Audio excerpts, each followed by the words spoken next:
엔지니어로 일하는 26살 현 유라는 유튜브에서 몇 시간씩 시간을 보내면서 세상이 붕괴되고 인류가 멸종 위기에 처해 있다고 경고하는 과학자들의 동영상을 시청하기 시작했다. 그러면서 그는 기후 두머가 됐다고 말했다. 사실 두머가 아닌 사람들은 이렇게 모두가 아프고 슬픈 세상 속에서 스스로 죽지 않을 거라고 자신에게 거짓말을 하고 있을 뿐이다. 세계가 무너지는 동안 그들은 자신에게 위안을 줄 수도 없다. 두머는 경제적인 안정성이 없는 세대다. 여기 나오는 두머라는 단어 무슨 뜻일까요? 두머는 아직 우리나라 말로는 정확히 명확한 단어가 없긴 한데요. 죽음이나 파멸, 종말을 뜻하는 영어 단어 둠에 사람을 뜻하는 이 R을 덧붙여서 만든 말입니다. 그러니까 허무주의에 빠져서 극단적으로 삶을 비관하고 우린 이제 다 망했다 라고 생각하는 사람들을 뜻하는 말입니다. 미국에서 특히 MZ세대라고 불리는 젊은 층에서 이 두머가 많은데요.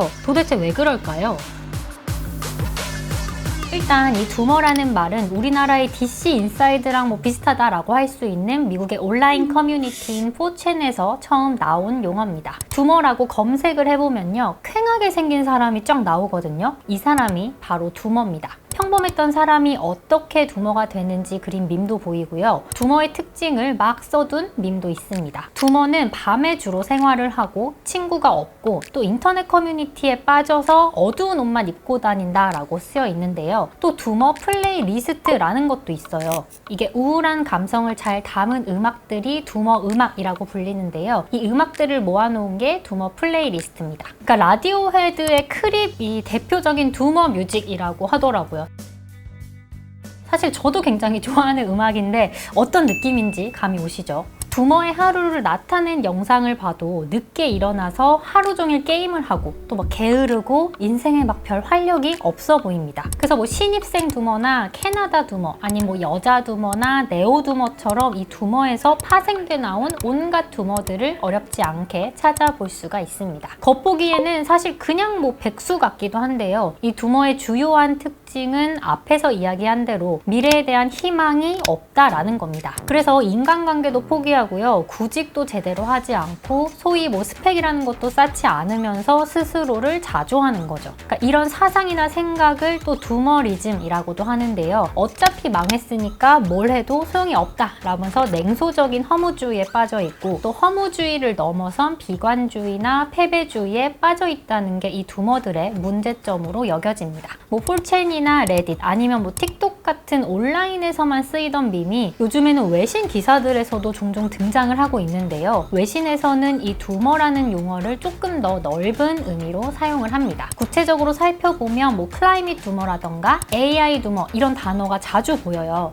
클라이밋 두머는 기후 두머라는 건데 기후변화 때문에 인류가 아예 다 망했고 우리가 할 수 있는 건 또 없고 이제 더 이상 열심히 살 필요도 없다라고 자조하는 사람들입니다. 젊은 층이 기후변화 때문에 우울하다라는 거는 많이 들어보셨을 텐데요. 그것보다도 조금 더 심하게 이제 우리가 환경을 위해서 할 수 있는 건 없다라고 생각하는 게 이 클라이밋 두머들입니다. AI 두머도 비슷한데요. AI가 등장을 해서 이제 AI가 인간의 일자리를 다 빼앗아 버리고 또 소수만 살아남아서 빈부격차가 너무 극심해질 거다라고 생각을 하면서 인류는 망할 거다라고 생각하는 사람들입니다. AI 두머는 그래서 AI 개발 자체를 전면 중단해야 한다라고 주장을 하기도 합니다. 그럼 이 두머는 도대체 왜 생겨났을까요? 극단주의에 대해서 연구하는 글로벌 네트워크 리서치라는 곳이 있는데요. 거기서는 이런 현상을 이렇게 설명했습니다. 소셜미디어의 알고리즘 때문에 사람들이 다양한 관점을 접하기가 어려워지면서 두머 세대가 만들어졌다라고요. 그러니까 이 말은 러시아 우크라이나 전쟁이나 기후변화 아니면 코로나 백신에 대한 잘못되고 또 확인되지 않은 극단적인 정보들이 알고리즘에 의해서 반복적으로 퍼져서 소위 말하는 Z세대의 허무주의가 생겼다라는 겁니다. 허무주의가 심해지면 이게 극단주의로 발전된다라고도 설명을 하는데요. 워낙 온라인상에 확인되지 않은 음모론이나 극단적으로 부정적인 이야기들이 많다 보니까 SNS의 사용량이 많은 젊은 층들이 여기에 빠지게 됐다라는 설명입니다. 그래서 어떤 한 전문가는 두머들에게 온라인에만 너무 빠져있지 말고 오프라인 활동을 좀 해라 라고 라고 얘기를 하더라고요. 뭐 알고리즘이나 가짜뉴스도 분명 문제인 건 맞지만 사실 온라인에 빠져서 사는 개인에게 책임을 돌리는 듯한 느낌이 들기도 하죠. 근데 이렇게 온라인에 빠져 살게 된 좀 더 근본적인 이유가 있지 않을까 생각이 들거든요. 예를 들면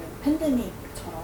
맞아요. 그래서 앞에 얘기와는 조금 다르게 뭐 불안정한 사회 구조들 때문에 두머가 나올 수밖에 없었다라는 분석들도 있습니다. 그러니까 미국의 젠지는 코로나 팬데믹으로 인한 뭐 사회 붕괴, 또 불안정한 경제나 긱 이코노미의 증가, 그리고 인종차별이랑 싸우면서 살아가고 있기 때문에 이런 허무주의와 패배주의에 빠질 수밖에 없었다라는 얘기입니다. 사실 연령 구분은 뭐 사람이나 뭐 연구 단체나 매체마다 조금씩 다르긴 한데요. 보통 1995년 이후 태어난 세대들한테 이런 현상이 많이 보인다고 해요. 그러니까 30대가 되기도 전에 어릴 때부터 9.11 테러나 이라크 전쟁, 서브프라임 모기지 사태처럼 굵직한 사건들을 직간접적으로 느끼고 영향을 받고 자랐기 때문에 불안정할 수밖에 없다라고 설명을 하기도 합니다. 또 두머 그 자체는 온라인 밈으로 시작이 되긴 했는데 각종 글로벌 문제에 대한 해결책이라던가 희망이 보이지 않다 보니 비관주의가 전 세대에 퍼지게 됐다라고 쓴 칼럼도 볼 수 있습니다. 집값도 오르고 기후는 점점 더 안 좋아지고 지구 반대편에서는 말 그대로 전쟁이 일어나고 있잖아요. 이런 와중에 뭐 취업이나 학업에서는 경쟁이 치열해지다 보니까 그냥 다 포기하고 살겠다라는 결론에 이르게 된 거죠.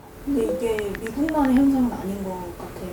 맞아요. 그러니까 듣다 보니 두머가 그렇게 낯선 존재만은 아닌 것 같기도 하죠. 같은 영어권인 뭐 영국이나 호주, 캐나다에서도 두머라는 용어가 쓰이고 있긴 한데요. 사실 우리나라랑 가까이 있는 나라들에서도 비슷한 용어가 있습니다. 누워서 아무것도 안 하는 중국의 탕핑족이라던가 욕심을 다 버리고 사는 일본의 사토리 세대가 바로 거기에 해당하는데요. 물론 두머가 조금 더 과격한 형태로 나타나는 것 같긴 한데 뭐 2030 세대들의 희망이 없다. 미래가 낙관적이지 않다라고 생각하면서 또 스스로를 자족한다는 점에서는 맞닿아 있습니다. 우리나라에서도 요즘에는 많이 쓰이는 용어는 아닌 것 같은데 몇 년 전에 M4 세대라는 말이 있었잖아요. 두머를 소개한 외신 기사들을 보니까 이게 전 세계적으로 다 비슷한 현상이 나타난다라고 하면서 인용한 설문조사가 하나 있더라고요. 10개국에서 16살부터 25살까지 1000명을 대상으로 한 조사인데요. 절반 넘는 응답자가 인류가 망했다라고 답변을 했습니다. 이 사람들은 뭐 기후변화로 인한 영향이 가장 크다라고 생각을 하고 있더라고요. 캐나다에서도 올해 3월에 비슷한 설문조사를 했는데요. 여기서도 응답자의 70% 정도가 미래를 암울하게 생각한다 라고 답을 했습니다. 그러니까 각 국가마다 정도의 차이는 있지만 전체적으로 미래를 바라보는 관점은 크게 다르지 않다라는 걸 알 수 있죠. 이 영상을 보시는 분들 중에서도 혼자 방에 박혀서 뭐 하루 종일 게임을 하고 알코올 중독에 빠진 두머까진 아니지만 두머가 많아질 수밖에 없는 사회적 환경의 각박함에 대해서는 공감하는 분들도 많지 않을까요? 두머는 단순히 사회 부적응자나 아웃사이더일까요? 아니면 자연스러운 흐름 속에서 나온 사회 현상인 걸까요? 여러분도 어떻게 생각하시는지 궁금한데요. 댓글로 여러분들의 생각을 많이 달아주시면 좋을 것 같습니다. 오늘 저희가 준비한 소식은 여기까지입니다. 화수목 아침 7시 듣동라가 습관이 됩니다.